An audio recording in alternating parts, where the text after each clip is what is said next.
Karnataka school examination and assessment board 2026 نے امتحانات کا حتمی SSLC اور PUC کا اسکیڈول جاری کر دیا ہے۔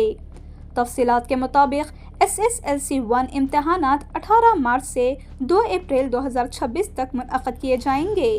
اسکیڈول کے مطابق 18 مارچ کو پہلی زبان کے امتحانات ہوں گے، جن میں کنڑ، تیلگو، ہندی، مراٹھی، تمل، اردو، انگلش اور سنسکرت شامل ہیں۔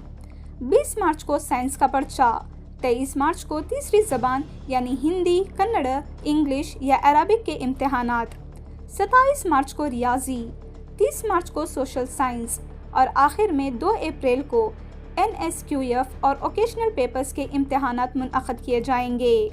رپورٹ کے مطابق SSLC 2 امتحانات مئی 2026 میں منعقد کیے جائیں گے۔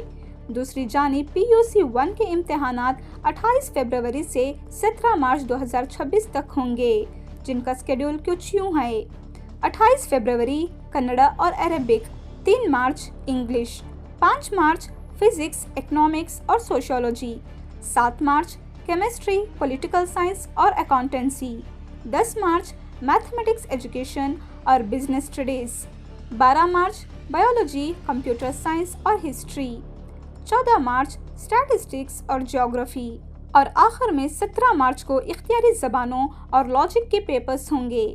اسی طرح PUC 2 کے امتحانات 25 اپریل سے 9 مئی 2026 تک منعقد کیے جائیں گے۔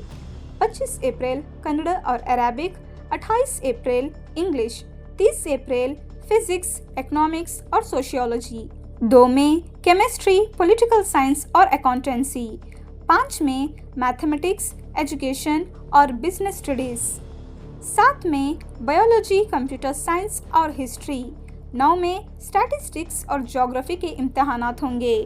بورڈ نے طلباء کو مشورہ دیا ہے کہ وہ تازہ ترین معلومات، ہال ٹکٹ سے متعلق اپڈیٹس اور کسی بھی ممکنہ تبدیل کے لیے بورڈ کی سرکاری ویب سائٹ kseab.karnataka.gov.in پر باقاعدگی سے وزٹ کرتے رہیں۔ ساتھ ہی طلباء کو یہ بھی ہدایت دی گئی ہے کہ وہ اس قبل از وقت جاری کردہ ٹائم ٹیبل کا بھرپور فائدہ اٹھاتے ہوئے اپنی تیاری مؤثر انداز میں مکمل کریں۔